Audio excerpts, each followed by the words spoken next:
गया हूँ रोशन एक बहुत ही बेहतरीन सेशन लेके, जिसमें कि ये जो ईरान के जो सुप्रीम लीडर हैं अली खमीनी, ये अभी मारे जा चुके हैं यूएस इजराइल स्ट्राइक में। तो आज वेस्ट एशिया से आई एक हिस्टोरिक खबर ने ग्लोबल जियो पॉलिटिक्स को झटका दे दिया है।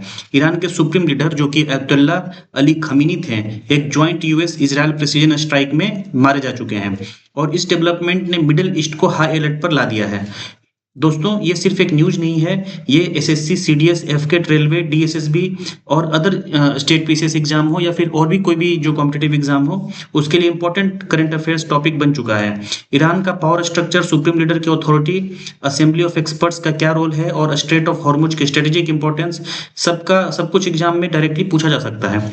इस वीडियो में हम बिल्कुल एग्जाम ओरिएंटेड तरीके से समझेंगे ईरान की ज्योग्राफिकल लोकेशन, अली खमीनी का राइज टू पावर, इनका हिस्ट्री, इजराइल ईरान राइवलरी का बैकग्राउंड, 2026 स्ट्राइक में एग्जैक्टली क्या हुआ, ईरान का करंट सिनेरियो और नेक्स्ट सुप्रीम लीडर का प्रोसेस। तो वीडियो को एंड तक जरूर देखिएगा, क्योंकि आज हम न्यूज को कॉन्सेप्ट प्लस एग्जाम फैक्ट्स में कन्वर्ट करने वाले हैं। Let's begin.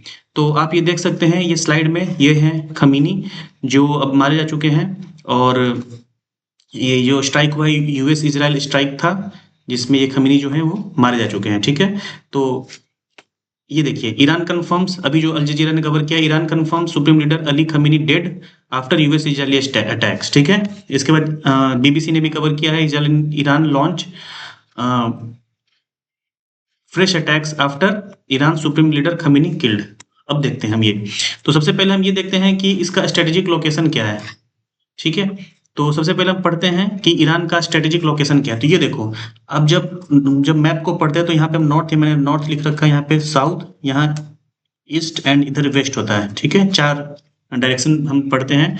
और जब इंडिया के जब हम वेस्ट में आते हैं तो पाकिस्तान मिलता है, इसके नीचे अरेबियन सी है। अरेबियन सी से जैसे हम अरेबियन सी से आगे जाते हैं तो एक ये ऐसे करके एक गल्फ मिलता है हमें, तो ये गल्फ ऑफ ओमान इसका नाम दिया गया है। और जो पानी है, यानी कि जो अरेबियन सी, ये पेनिट्रेट करते हुए, लैंड मास को पेनिट्रेट करते हुए ऐसे ऐसे यहाँ तक पहुंची हुई है। ठीक है, तो ये जो लैंड, जब सी, जब यानी समुद्र या फिर कोई वाटर बॉडी जो लैंड को पेनिट्रेट करता है, तो वो उसको हम बोलते हैं गल्फ।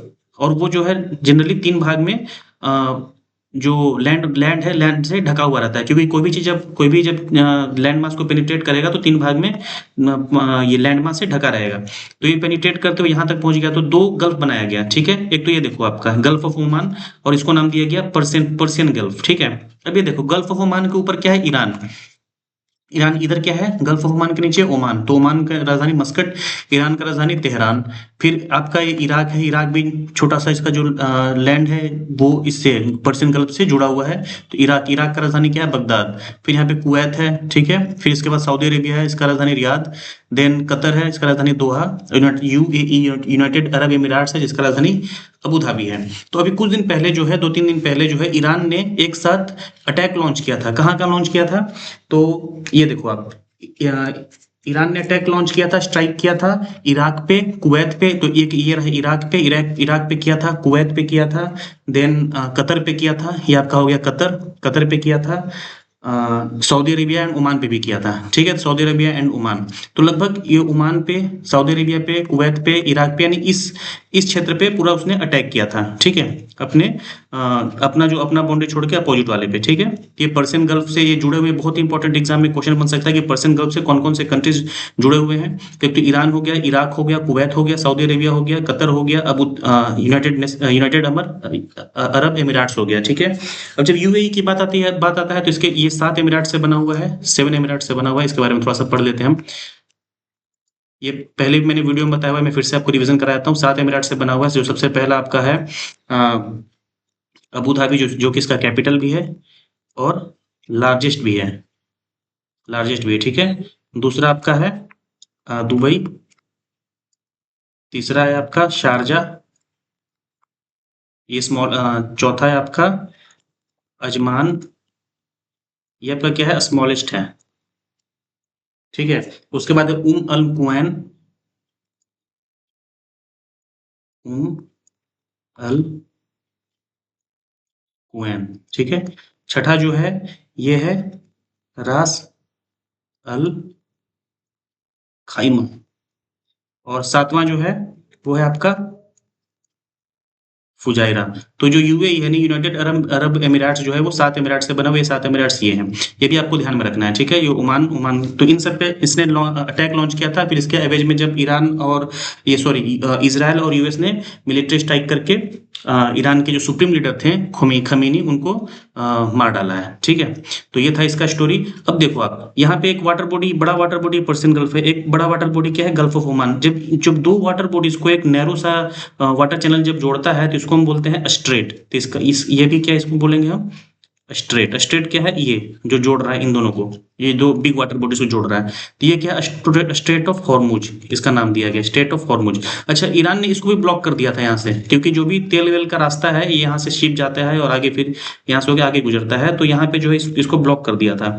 तो जैसे कि तेल वगैरह का जो बिजनेस है वो अफेक्ट कर रहा था, ठीक है, ऑयल का। अभी देखते हैं कि अच्छा तो ऑयल का क्या है। तो यहाँ पे ऑयल के रिजर्व्स बहुत ज्यादा, बहुत हेवी मात्रा में पाए जाते हैं, ऑयल और नेचुरल गैस का रिजर्व। अच्छा, तो फिर इसका मतलब ऑयल और नेचुरल गैस का रिजर्व फिर देखते हैं कहाँ कहाँ कितना है, ठीक है। तो सबसे पहले ऑयल रिजर्व की बात करते हैं।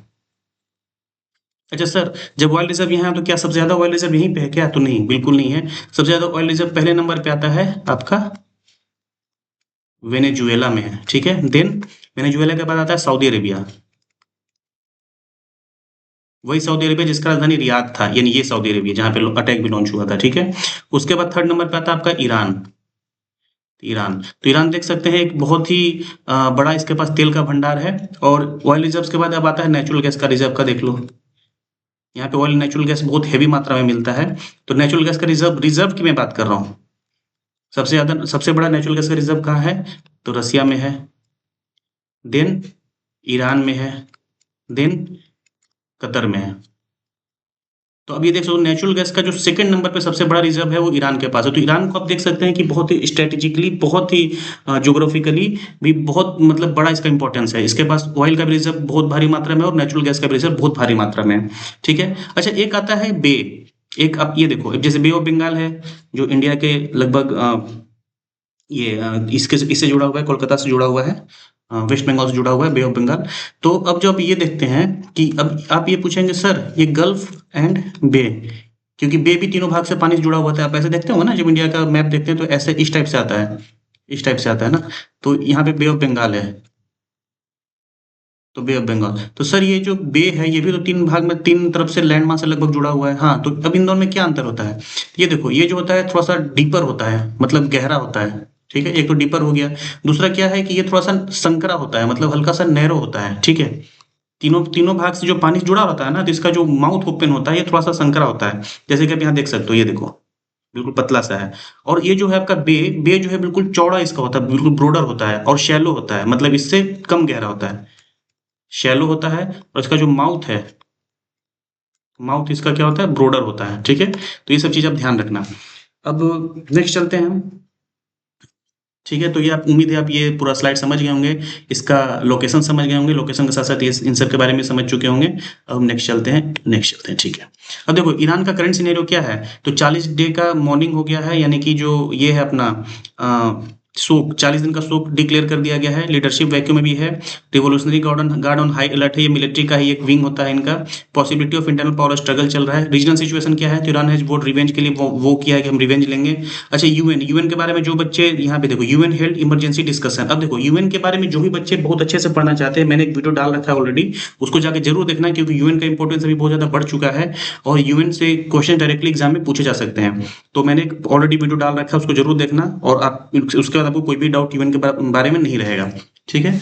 नेक्स्ट चलते हैं। अब ये देखो, अब अली खमीनी कौन थे, तो ये बॉर्न हुए थे 1939 मशाद में, जो कि ईरान के अंदर ही है। सुप्रीम लीडर थे 1989 से 2026 तक। अच्छा, 1989 से पहले क्या थे, तो उसके बारे में आगे बताऊंगा। अब successor to Ayatollah Ruhullah Khomeini, ये भी खोमेनी के एक करीबी थे, तो मतलब उनके साथ अच्छा खासा सांठगांठ था। रूहुल्लाह खोमेनी जो कि 1989 से पहले हुआ करते थे। ये कौन थे, ये तो सुप्रीम लीडर थे, ठीक है। अब 86 की उम्र में आके इनका डेथ हो गया है। As supreme leader he had ultimate authority over Iran political, military and religious institutions. अब क्या होता है कि जो ईरान है वहां पे कोई भी जो प्रेसिडेंट हो या प्रेसिडेंट वगैरह का उतना नहीं चलता है, मतलब प्रेसिडेंट जो अपना पोस्ट चेंज होते रहता है, बट जो खमीनी थे 1989 से 2026 तक बने हुए थे, ठीक है। तो इसलिए इसको ज्यादा डेमोक्रेटिक पोस्ट नहीं माना जाता है। तो एक चीज आप ये ध्यान रखना। उसके बाद हम ये देखते हैं राइज ऑफ खमीनी। अब खमीनी कैसे कैसे राइज हुआ इनका। अब बिफोर 1979 रिवॉल्यूशन क्या था, रिलीजियस स्कॉलर थे ये, ठीक है, 1979 से पहले अपोज्ड शाह ऑफ ईरान और क्लोज अलाई ऑफ खोमीनी। ये जो खोमीनी थे ना, वही उस टाइम पे सुप्रीम लीडर थे। तो इम्प्रिजेंट मल्टीपल टाइम्स, मल्टीपल मतलब इम्प्रिजेंट भी हुए, ठीक है, जेल भी गए। तो उसके बाद 1979 के बाद क्या था, क्लियर की क्लेरिकल फिगर बन गया था, इस्लामिक स्कॉलर बन चुके थे। सर्वाइव असैसिनेशन अटेम्प्ट 1981 में हमला भी किया गया था, उसमें सर्वाइव कर गए थे। और बाद में 1981 से लेकर 1989 तक प्रेसिडेंट भी रहे ईरान के।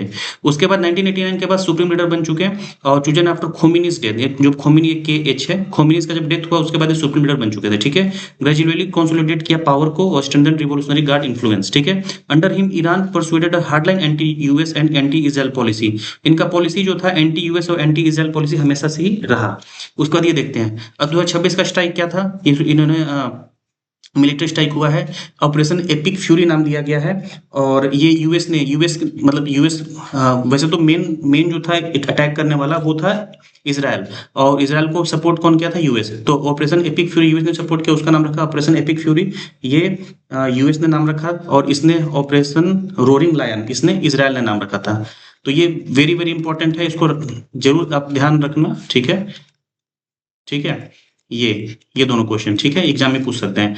टारगेट्स किया तेहरान लीडरशिप साइट्स पे, न्यूक्लियर फैसिलिटीज पे, नतांज, फोर्डो वगैरह में, मिलिट्री इंफ्रास्ट्रक्चर पे किया, इन सब चीजों पे टारगेट किया, हिट मतलब इन सब जगहों पे बॉम्बिंग किया, ठीक है। तो ये सब F-35 वगैरह एयरक्राफ्ट यूज हुए, और टोमाहॉक मिसाइल वर रिपोर्टेडली यूज्ड, ये भी यूज हुआ था, ठीक है।